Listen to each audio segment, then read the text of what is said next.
કૃષ્ણ નામ ચિત્તધર રે મનનું, કૃષ્ણ નામ ચિત્તધર. આ કીર્તનમાં પણ એ જ ભાવના આપી છે. તું તો હે જીવ ફક્ત ભગવાનનું નામ ચિત્તમાં ધારણ કરી લે તો તારે આગલા જન્મની ચિંતા કરવાની જરૂર નહીં. નામમાં અપાર શક્તિ છે. સત શ્રી કૃષ્ણ શરણમાં. આપણે તો આવતા જન્મની કે આ જન્મની હું કામ ચિંતા કરીએ? હું અહીંયા પરણીને આવી પછી મારે બાપાને કાંઈ કહેવાની જરૂર નહીં. હવે જો પરણી નહોતી ત્યાં સુધી નામ મારા બાપાનું લાગતું હતું. પરણી તો તમારું નામ લાગી ગયું પાછળ. પેલા બધા એમ કહેતા કે મણિભાઈની દીકરી, હવે શું કે રેખો દેસાઈના વાઈફ. હવે હું રેખા કેરળની ભાભી. પહેલાં હું મારી બેનની બેન હતી, ભાઈની બેન હતી. અહીં આવી સંબંધો થઈ ગયા. પર હવે ત્યાં જાઓ કે ના જાઓ એટેચમેન્ટ નથી. એટેચમેન્ટ આઈનો જ. તમે એક દી રાજકોટ જાઓ તો તરત હું ફોન કરું, રાત્રે ન રોકાતા હો, આવી જાજો. એટેચમેન્ટ. લૌકિક વરમાં આવું જ તો કરોડો જન્મથી જે પ્રભુથી વિખૂટા પડ્યા છે એના વિના ઘરમાં કેમ ગમે મારા વાલા? તમે એક દી રાજકોટ જાઓ છો તોય નથી ગમતું આ ઉંમરે, તો પછી મારા વાલા કરોડો જન્મથી પ્રભુથી વિખૂટા પડ્યા છે એ પ્રભુને ઘરમાં આવતા કેમ રોકીએ છીએ? રોકીએ છીએ એનો મતલબ એ છે હજી આપણાને પ્રભુ વચ્ચે જે એટેચમેન્ટ થવું જોઈએ એ થયું નથી. નામ રટે તન પાપ મીટે, નામ રટે ભવ દુઃખ કટે, જન્મ જન્મનો ફેરો મટે રે, મન મૂરખ હરી ક્યો ન રટે. ઉપર મુજબ કળિયુગમાં તો કેવળ નામ જ ઉદ્ધારક છે. આથી જ દયારામભાઈ કહે છે સેવો શ્રી કૃષ્ણ કૃપાળ. 16માં ને અહીંયા વિરામ આપ્યો ચંદ્રાવલાને. હવે કાલથી 17મો. બોલો વલ્લભાતી.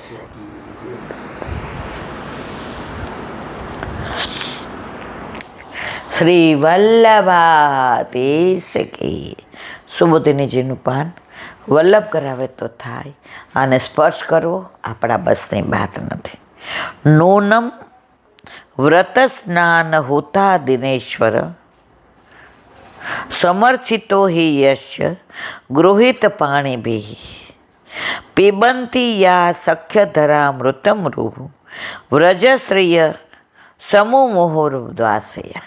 અર્થ: જેમણે ભગવાન શ્રી કૃષ્ણનું પાણી ગ્રહણ કર્યું છે તે સ્ત્રીઓને વ્રત, સ્નાન, હોમ વગેરેથી ભગવાનનું સારી રીતે પૂજન કર્યું. પણ હે સખી, જે વ્રજ સ્ત્રીઓ વારંવાર પ્રભુના અધરામૃતનું પાન કરે છે તે અધરામૃતમાં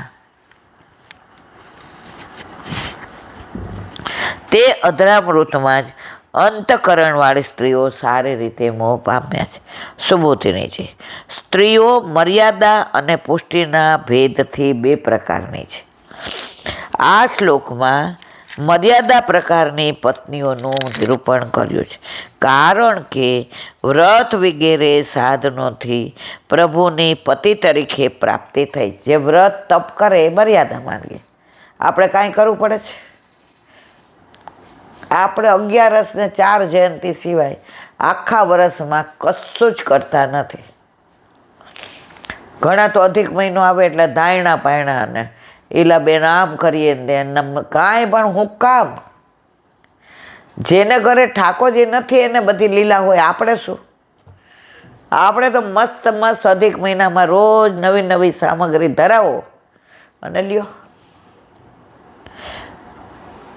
એક વૈષ્ણવ હતા, એની ઉંમર થઈ ગઈ એટલે પછી કે હવે પહેલાં તો એક અધિક મહિનામાં રોજ નવા પીછવાઈને નવું બધું એલા બેન 30 દિવસનું કરાવ્યું. પછી કે 30 દિવસના મનોરથ કર્યા. હવે મારી ઉંમર અને મારી તબિયત એવી, હવે વહુ ને નાના છોકરા હંમેશા બહુ તાણીએ તૂટી જાય. વહુ સારી ક્યારે રહે? આપણે અતિ સારા રહીએ ત્યારે. પછી કે સામગ્રી સવારે ઠાકોરજીની કૃપાથી ને બનાવવું, રોટલી કરવા બહુ આવે. હવે મેં પ્રભુ પાસે મનોરથ કર્યો કે જો મનોરથ તું કરાવે છે, હું નથી કરતી, રોજ એક નવી સામગ્રી કરાવડાવજે. પછી મનમાં વિચાર આવ્યો કે મને ક્યાં આટલી બધી આવડે છે. પછી મેં તારે જેવી આરોગ્ય હોય એવી કરાવી આવજો. 30 દિવસ સુધી એણે એટલી સરસ સામગ્રી, ભલે આટલી જ કરતી હતી, કારણ કે હવે મારાથી હું ખુરશી ઉપર બેસું અને કાં પ્લેટફોર્મ ઉપર ચડી જાઉં, ખુરશી ઉપર ચડીને પ્લેટફોર્મ ઉપર ચડું અને આટલી સામગ્રી અટકેમાં કરું. પણ મારા વાલાએ એવી કૃપા કરી કે અધિક મહિનામાં રોજ અધિક આટલી નવી નવી સામગ્રી ધરાવી. કારણ કે હવે બીજું તો મારા થતું નથી. થતું હતું ત્યારે એકલી હતી, વહુ નહોતી, ઘરવાળો ધંધા ઉપર જતો, દીકરો ધંધો કરતો, એકલી બધું કરતી, દોડા દોડ. હવે ઈલાબેન ઉંમર અને તબિયત આટલી સામગ્રી ધરાવે અને પ્રભુએ કરાવ્યું. તમે મનોરથ કરો છો તો ઠાકોરજી કરાવે છે. હવે આ વ્રતની વાત આવે એટલે મર્યાદા સ્ત્રીઓની વાત છે, પુષ્ટિ સ્ત્રીઓની વાત નથી.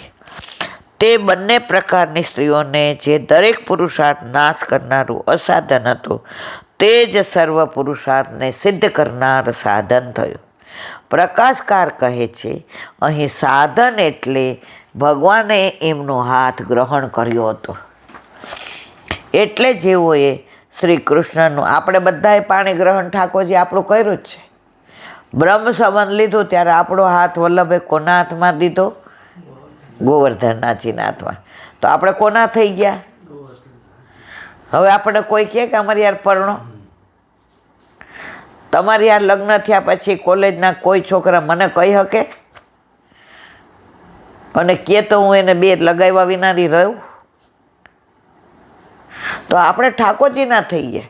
જો ગળામાં કંઠી હોય ને પછી ગમે એ ધર્મવાળા આપણને મળે ને પછી અમે એની વાત કરવા જાય બધી મેં કે વૈષ્ણવ છે નહીં, આપણે કહીએ હા, એની વાત ત્યાં પૂરી થઈ જાય. પછી કાંઈ બોલે જ નહીં, સમજી જાય કે આપણા કામના નથી. કેમ? અમે જેના કામના હતા એના હાથમાં અમારો હાથ વલ્લભે સોંપી દીધો છે. આજે મારા લગ્ન થઈ ગયા હોય પછી મારા માગા આવે તો મારા બાપાએ આવડી દે અને હુંય દઉં કે ખબર નથી મારા બેબીના લગ્ન થઈ ગયા છે. તો આપણો હાથ ઠાકોરજીએ ગ્રહણ કરી લીધો પછી હવે કોઈ આપણા કોઈ ધર્મવાળા કે કોઈ માતા મહાદેવ આપણને ક્યાં આવો? અને સમર્ચિતો સુલુ અર્ચિતા, સારી રીતે ભગવાન શ્રી હરિની પૂજા અર્ચના કરી છે. ગૃહસ્થાશ્રમનું ફળ ધર્મથી સિદ્ધ થાય છે. જો પત્ની હોય, ધર્મપત્ની હોય, વાઈફ હોય, મારું બૈરું હોય, કેટલાય નામ, બૈરું હોય બાજ કરે, પત્ની હોય સંસારમાં રત રાખે, વાઈફ હોય એને ઘડી ઘડી ઝઘડો કરવાનું મન થાય. પણ ધર્મપત્ની હોય ને એ ગમે એવો નાસ્તિક વર હોય, જેને જરાય ઠાકોરજીમાં રસ ન હોય, એ જો ઠાકોરજી તરફ વાળે તો ધર્મપત્ની. કાલે ઓલા લંડનથી પરમદી 2 બહેનો આવ્યા હતા. આવતા હવે મારા મિસ્ટર તમારું સાંભળીને હવે બહુ સુધરી ગયા. મેં કીધું સુધરી ગયા નહીં, હવે વલ્લભે એમને શોધી કાઢ્યા અને વલ્લભે કીધું જીવ આપણો હતો એટલે આપણો જ થઈને રહ્યો. હવે તો એ કૈલાબેન તરત કે ઓલું મુખ, કેમ? જીવ વલ્લભનો છે, ગમે ત્યાંથી શોધી કાઢે છે. ગમે ત્યાં ગમે એવી પરિસ્થિતિમાં હો, પણ જે જીવ પુષ્ટિનો જ એને વલ્લભ શોધીને ગોવર્ધનનાથજીના હાથમાં સોંપે છે. એમાં કોઈ શંકાને સ્થાન નથી.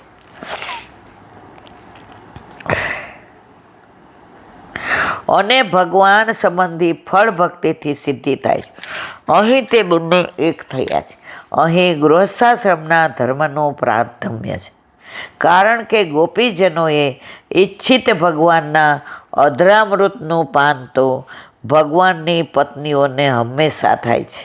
એટલે ભગવાનની પત્નીઓને જે વિશેષ ફળ મળ્યું, ગૃહસ્થાશ્રમના ધર્મના પાલનથી જે ફળ મળ્યું તે મુખ્ય ગણી અને એના કારણોને અહીં કઈ બતાવે છે. નૂનમ વ્રત સ્નાન હોતા દિનેશ્વર સમર્ચિત. તેઓએ વ્રત સ્નાન અને હોમથી ભગવાનની સારી રીતે પૂજા અર્ચના કરે છે. વ્રત તામસ છે, સ્નાન રાજસ છે અને હોમ સાત્વિક છે. આદિ પદથી તે ધર્મોના ભેદ લેવાના. તે ધર્મો કરીને આજ શ્રી કૃષ્ણ ભગવાનને પૂર્વજન્મમાં સમ્યક અર્ચિત સારી રીતે પૂજ્યા છે. એ પદ મૂકીને તે અર્થ યોગ્ય છે એમ બતાવ્યો છે. ફળ પ્રાપ્ત થતાં એના કારણનું અનુમાન યોગ્ય છે, પણ કારણ જોઈને કાર્યનું અનુમાન કરવામાં આવે તે ક્યારેક ખોટું પડે છે. માટે ભગવાનનું પાણી ગ્રહણ કરનારી સ્ત્રીઓ હંમેશા પ્રભુના અધરામૃતનું પાન, આપણે રોજ કરીએ છીએ, ઠાકોરજીને ભોગ ધરાવીએ રોજ અધરામૃત લઈએ. જેના ઘર ઠાકોરજી નથી એને મળે અધરામૃત? માનો કે મંદિરમાંથી લઈ આવે તો મંદિરમાં તો અન્ય માર્ગીઓ ભેટ ધરતા હોય, સામગ્રી ધરતા હોય, એને અધરામૃત કહેવાય મારવાલા?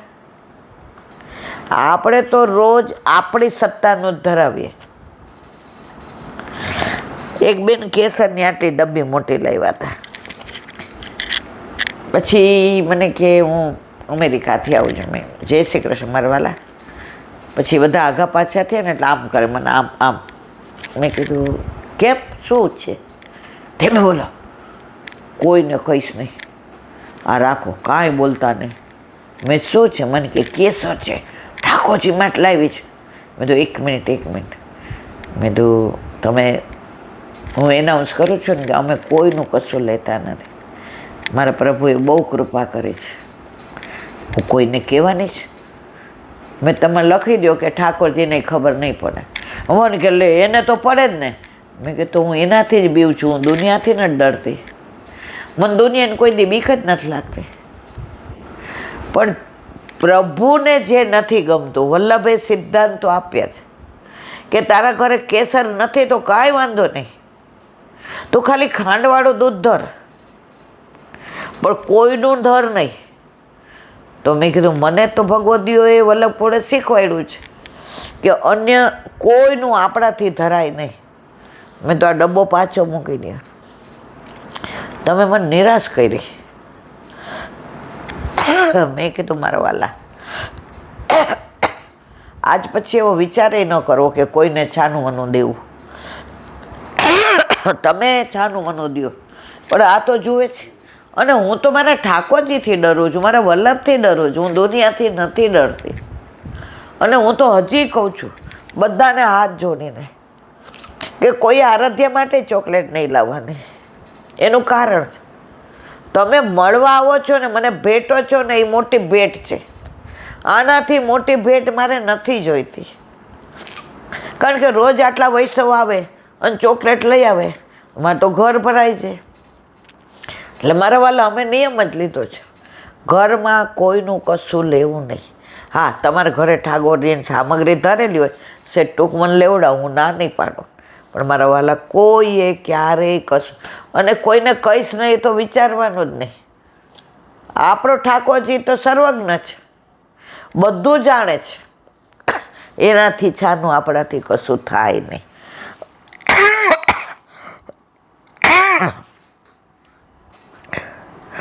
એ જોઈને એમણે પૂર્વજન્મમાં ભગવાન શ્રી કૃષ્ણનું વ્રત સ્નાન હુતાદિન પૂજન કર્યું હશે તેવું અનુમાન કરવું યોગ્ય છે. બોલો વલ્લભાતે. શ્રીમદ ભાગવત અને મારા ગુરુદેવને દંડવત પ્રણામ. ચંદ્ર સરોવર पे के द्वार पे मेरा तड़प सुरभि कुंड पे परमानंदास जी के द्वार पे मेरा दंडवत प्रणाम. जमुनावता पे संकर्षण कुंड पे कुंभनदास जी के द्वार पे मेरा दंडवत प्रणाम. बिल्कुल त्रिशूकुंड पे कृष्णदास जी के द्वार पे मेरा दंडवत प्रणाम। कदम कदम खंडी पे गोविंद स्वामी के द्वार पे मेरा दंडवत प्रणाम। अक्षरा कुंड पे चित्त स्वामी के द्वार पे मेरा दंडवत प्रणाम। मानसी गंगा पे नंददास जी के द्वार पे मेरा दंडवत प्रणाम। रुद्र कुंड पे छत्रबुद्धास जी के द्वार पे मेरा दंडवत प्रणाम। વ્રજ વિલાસ વ્રજની ગોપિકાઓને મારા દંડવત પ્રણામ. હે વલ્લભ, સવારથી અત્યાર સુધી સેવા સ્મરણ સત્સંગ જે પણ તે કરાવ્યું તે તારા ચરણારવિંદમાં સમર્પણ કરું છું. ભૂલ અપરાધ થઈ હોય તો ક્ષમા કરજો. બોલો વલ્લભાધીશ કી જય. શ્રી દ્રઢયેના ચરણના કેરો ભરોસો, દ્રઢયેના ચરણના એ શ્રી વલ્લભનખ ચંદ્ર છટાબીન સબ જુગમાં જ અંધેરો ભરોસો, દ્રઢયેના ચરણના એરો સાધન और नहीं आकली में चासु होयनि वेरो, सूर्य का कहे द्विविध आंधरो, बिना मोल को चेरो भरोસો, દ્રઢયેના ચરણના, દ્રઢયેના ચરણના, દ્રઢયેના ચરણના કે. શ્રી વલ્લભાધીશ કી. આજનો આ સત્સંગ મારા વલ્લભના ચરણારવિંદમાં સમર્પણ કરું છું. ભૂલ અપરાધ થઈ હોય તો ક્ષમા કરજો. આ મારા વલ્લભની વાણી અને ભૂલો એ મારી. બોલો વલ્લભાધીશ કી. બધાય વૈષ્ણવને જાજા કરીને જય શ્રી કૃષ્ણ.